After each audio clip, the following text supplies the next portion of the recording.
Well, what are we doing sitting here? Why aren't we diving? There's an ocean out there just waiting, needing to be explored. I don't know about you, but I think Autodesk rocks. I mean, this is so cool. What a great idea, inviting the world in to share the latest and greatest of what human beings are thinking about, dreaming about, and making happen. If I could move to this place in the universe, it's home, and it's blue. And it took 4.5 billion, big B billion years to get from whatever there was before to what there is now. A place that is the only place right now for humans to call home. And curiously, although it took a very long time for what started to be rocks, and then rocks and water, and finally life, and then a planet that has oxygen in the atmosphere, enough to support big creatures such as we. You know, when you think, like a geologist like Leslie, to really appreciate the depth of history and how recently we have come to be a part of the action. And yet, it has only taken decades, not even centuries or millennia, let alone big B, billions of years, to alter the nature of nature, to change what has taken so long to put into place, to modify it unwittingly, not really understanding our power to change the very life support system that keeps us here. Now, you know, it's happened in a flash, a geologist's blink of the eye when you think about it. We're extracting fossil fuels. The good news is it has powered civilization to a remarkable new level of understanding. So we've burned through the assets, but it's like a race. Can we use those assets to learn enough, fast enough, to be able to keep pace with the changes that we are imposing on this little blue speck in the universe? It's astonishing. Now we know, that's the good news. With all those other smart creatures that are out there, I mean, elephants are smart, dolphins, whales. I know some very smart fish, birds and the like. But they cannot know, cannot see what we now can see, owing in part to burning through the fossil fuels that have given us the knowledge, given us the internet, given us food, given us transportation. But the best thing fossil fuels have given us is a recognition, the reality. We have to shift gears. There's just no question about it. We have a chance, if we get it right, if we pay attention, to, you know, maybe reach a point where we can turn things around. We've done a good job of moving in this direction. We have to move inexorably if we are to have a long and prosperous future. You know, long and prosperous future. Yay. We can do this, but it comes with knowing, and not just knowing, but then acting on what we know. So that's kind of where we're heading toward right now. A lot of good news. You know, we're embracing forests for their capacity, not just to generate oxygen, but to capture carbon, hold the planet steady, maintain a planet that works in our favor. And even better news, yay, Chlorococcus, woohoo! Yay, I love it. And mangroves and seagrass meadows and all the stuff that's out there in the ocean generating oxygen, but taking up carbon, providing the basis of the great food webs. There it is, the most abundant and smallest photosynthetic cell on the planet. And as Jonathan pointed out, it's only in very recent times, as I think of time, as geologists think of time, maybe not as some of you in the audience think of time, 86. Well, that was before some of you were born, but listen, not before I was born. And if you like to breathe, you will listen up. It's important to know that we do have to protect the green stuff on the land, but we have to think about the ocean as the true cornerstone of life on Earth. It's where 97% of the water is. It's where most of life on Earth is, and most of it is powered in the ocean by these little green guys that do the heavy lifting. These are the somewhat larger guys that eat the small green things, that transfer energy every stage of the way. Even ctenophores poop. These are little jellyfish-like creatures, separate phylum of animals. They eat the plants, but they put nutrients back into the system, changing the chemistry. Every creature changes the chemistry of the world around them. Some of them in the ocean that eat the tiny green stuff or eat the little things that eat the plants are the fish, of course, that grow into large quantities that are eaten by bigger fish. And just a few days ago, I was offshore in Costa Rica, Cocos Island, diving into this food web in action. I mean, this is pretty exciting. It's like diving into or walking into traffic as a kid. A lot of traffic out there with teeth, but they're minding their own business. Their business is to eat and try to avoid being eaten. This is the way the world functions. Everybody eats somebody else. We eat a lot of our neighbors. We do, whether our neighbors are green or whether they're animals. But it shapes the chemistry of the planet. And we now can see this in the way that no other creature has the capacity to see. I mean, sharks are so cool. And they've been around for a long time, like 400 million years. I just have to think what a million means in terms of time when we have such a brief time here to try to absorb it all.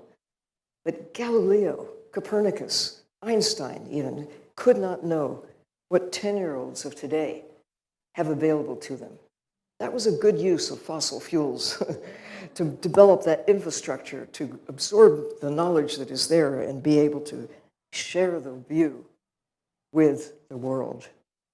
But what we're doing to our fellow creatures, unwittingly, not knowing how important they are to us, in a very selfish perspective, it is vital that we look at life in the sea for something other than pounds of meat or a luxury bowl of soup generated from the fins of sharks.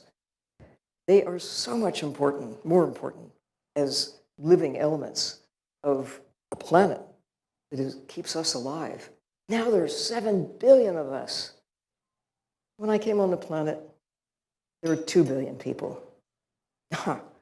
So our numbers are going up, and it looks as though we're enjoying this great era of prosperity, but we're consuming the assets along the way. The key is, the good news is, now we know. We figured it out soon enough to be able to draw the line and stop killing whales, but we haven't stopped killing other wildlife in the sea. But we will if we're smart, now that we have the view from high in the sky, from deep in the sea, using technologies that did not exist until the 20th century and now on into the 21st. So it's really cool that we can be up there in the sky, living in space, and just as cool to be down living underwater in underwater laboratories, getting to stay day and night, sleep with the fish, eat with the fish, get acquainted with them on a personal basis, using technologies that no other creature on Earth has figured out. I love rebreathers. Bob Hollis is in the audience. He's developed a rebreather system that is now reaching literally hundreds, thousands of people who can silently move through the ocean without creating great clouds of bubbles and get acquainted with the creatures who live there up close and personal, face to face, and getting to see that everyone is an individual, like every cat, every dog, every human, every horse, every whatever. We're all individuals. But most people never get to see fish like this unless you go to the Bay Aquarium and see creatures there and line them up and say, well, they all have different arrangement of speckles on their face or whatever it is. We now have new ways of appreciating who our fellow citizens are and why they matter. They're all contributing to the chemistry of the planet that keeps us alive. So listen up. These creatures alive are like the elements in a great computer system.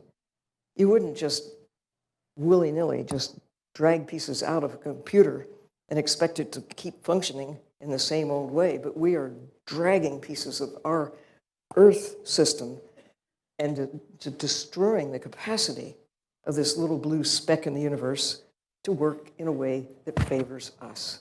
But here's the key.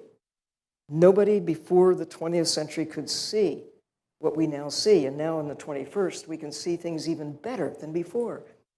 Use our technologies, use our minds to secure an enduring place in a world where most of life lives in the dark. Go 1,000 feet down into the ocean, and most of the light disappears. Go much below that, and it's dark except for the flash, sparkle, and glow of bioluminescent creatures. It's dark, and it's cold. The average depth of the ocean is 2.5 miles, 4 kilometers, maximum 11 kilometers, 7 miles down. It makes me just take a deep breath thinking about what it takes to just go down 20 feet, 30 feet, 50 feet, 100 feet, whatever it is. That's the skin of the ocean. Most of life on Earth lives in the dark all of the time, not just in Washington, D.C. Dare I say? Oh, I did say it.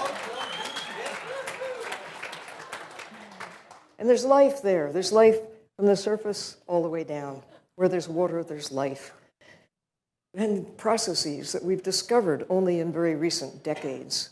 What else is out there? When, as Jonathan points out, only about 10% of the ocean has been seen, let alone really explored.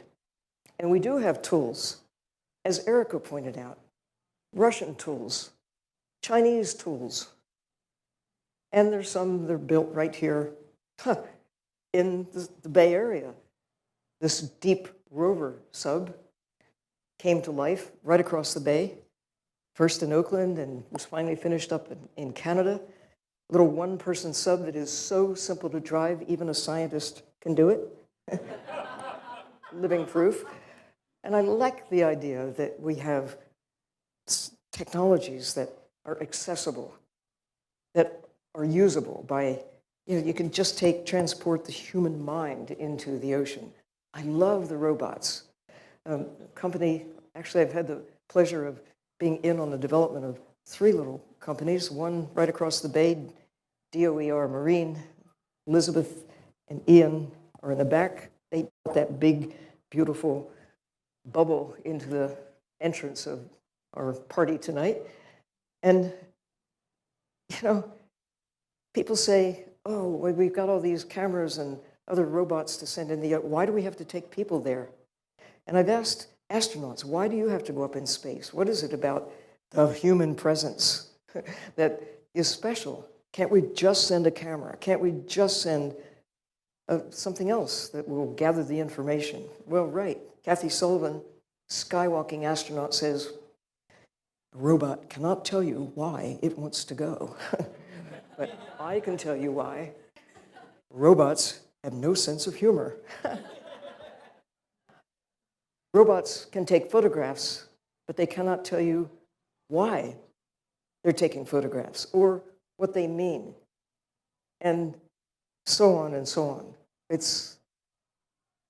We should not diminish the importance of the human presence, the human experience, the human spirit that goes beyond what we can gather simply using the technologies, as important as they are. It is not either or. We need to take ourselves, as I was a few days ago out in Costa Rica with this beautiful, clear acrylic sphere that takes 3 people into the depths down to 500 meters. That's great, but it's still just right at the edge of the twilight zone, the edge of that great, rich, wonderful, life-filled, dark part of this planet, the dark matter of Earth. But we can take ourselves there. It's possible. We have the capacity. We have the engineering skills. And we even have a 3D model of a little sub that even a scientist can drive. This is created by Autodesk using 3D printing. Woohoo! And here's what the real deal will look like when we get there in the not too distant future, to maybe park a couple of these little dudes over at the Bay Aquarium. Why not?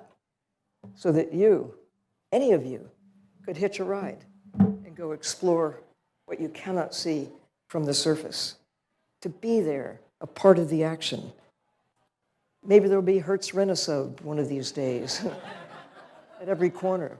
Maybe someday, not too far in the future, we can have submersibles that will not just stop where these acrylic spheres are able to take us. That's about 1,000 meters. About 1,000 meters. From that point onward, we have to think about other materials. But here, James Cameron, with his team, well, he alone went to the deepest part of the ocean, 11 kilometers down. And a little piece of California went with him, the manipulator arm that enabled him to scoop up samples along the way and bring back evidence of what's there along the trials and ultimately in the deepest part of the ocean itself, in the Mariana Trench. Only the second time in history that people have actually been to the deepest place in the ocean, and it's only 7 miles. Oh my gosh.